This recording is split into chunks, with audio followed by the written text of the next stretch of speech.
အလွန်တရာမှအမှုကိစ္စတို့ဖြင့်ရှုပ်ထွေးပွေလီလာတဲ့လူလောကကြီးမှာမိကောင်းဆွေကောင်းမရှိရင်မချမ်းသာနိုင်ဘူးဆိုတာကိုရိုးရိုးရှင်းရှင်းနားလည်ထားဖို့မလိုဘူးလားလို့တယ်ဆိုလိုတာကဘဝမှာကိုယ်တယောက်တည်းဖြစ်ပါတယ်လို့အဲ့ဒါလိုမစင်စားစေခြင်း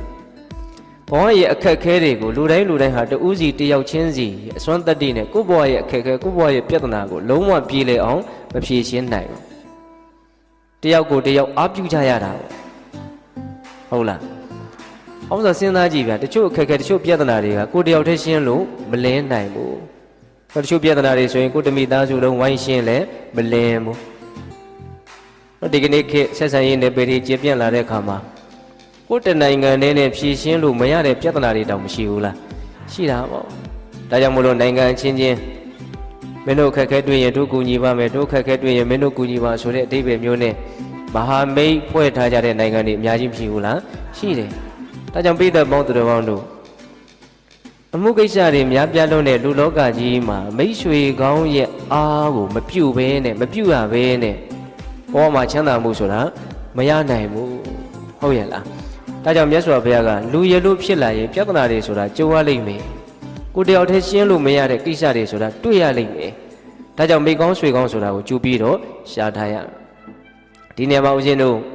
မိကောင်းဆွေကောင်းဆိုတာလေးကိုပြောတော့ကောင်းထဲမှာဘာအမှတ်ရမိတော့တရားဒေသနာတစ်ခုထဲမှာတွေ့ရတယ်မိတ်ဆွေကောင်းဆိုတာနဲ့ပတ်သက်ပြီးတော့မြတ်စွာဘုရားမိတ်ဆွေကောင်းတို့ရဲ့အင်္ဂါရက်ကိုများစွာဟောထားတာရှိတယ်အဲ့ဒီသုတ်တန်ထဲမှာဟောထားပုံလေးကတော့တစ်မျိုးပေါ့ဘယ်လိုပုဂ္ဂိုလ်တွေကိုမိတ်ဆွေကောင်းလို့ပြောမလဲတဲ့ကိုယ့်ရဲ့အပေါ်မှာပြုနိုင်ခဲ့တာကိုပြုတဲ့ပုဂ္ဂိုလ်ဟောလုပ်ဖို့မလွယ်တဲ့အလုပ်တွေကိုလုပ်ပေးတာပေါ့ပြုနိုင်ခဲ့တာကိုပြုပေးတယ်ပေးနိုင်ခဲ့တာကိုပေးတယ်တဲ့ပေးဖို့မလွယ်တာတွေကိုပေးတယ်နောက်ပြီးတော့တီးခံနိုင်ခဲ့တာကိုတီးခံနိုင်တယ်တုံးတုံးလူကိုယ့်ပေါ်မှာတီးမခံနိုင်တာမျိုးကို तू ကကိုယ့်ပေါ်မှာတီးခံတယ်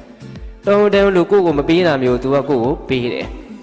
တုံးတုံးလူကိုယ့်ပေါ်လုံးမပေးနိုင်တာမျိုးကို तू ကကိုယ့်ကိုလုပ်ပေးတယ်အဲ့ဒါမိတ်ဆွေကောင်းလို့ပြောရမယ်တဲ့ဒါကတိုင်းတာစရာလေးတွေအများကြီးပါမြတ်စွာဘုရားဟောတာဒါကောင်းတဲ့ပေါ်လာတာလေးကိုပြောပြတယ်ဒါကြောင့်ပိဿပေါင်းသူတော်ကောင်းတို့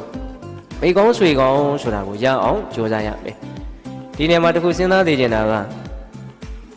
လူတွေဟာကိုယ်ကသာလေမိတ်ဆွေကောင်းကိုရချင်တာကိုယ်တိုင်ကမိတ်ဆွေကောင်းဖြစ်ဖို့ကြိုးစားဖို့လိုတယ်ဆိုတာကိုလည်းစဉ်းစားသိချင်ကိုယ့်အတွက်တော့သူများကိုမိတ်ဆွေကောင်းဖြစ်စေခြင်းတယ်အဲ့လိုဆိုရင်သူများအတွက်လည်းပဲကိုဟာမိတ်ဆွေကောင်းဖြစ်ရမယ်ဆိုတဲ့အတွေးမျိုးမရှိသင့်ဘူးလားကိုဘေးကလူတွေသာကိုယ့်အတွက်ကိုမိတ်ဆွေကောင်းဖြစ်ခြင်းတယ်သူတို့အတွက်တော့ကိုကမိတ်ဆွေကောင်းဖြစ်အောင်မကြိုးစားဘူးဆိုရင်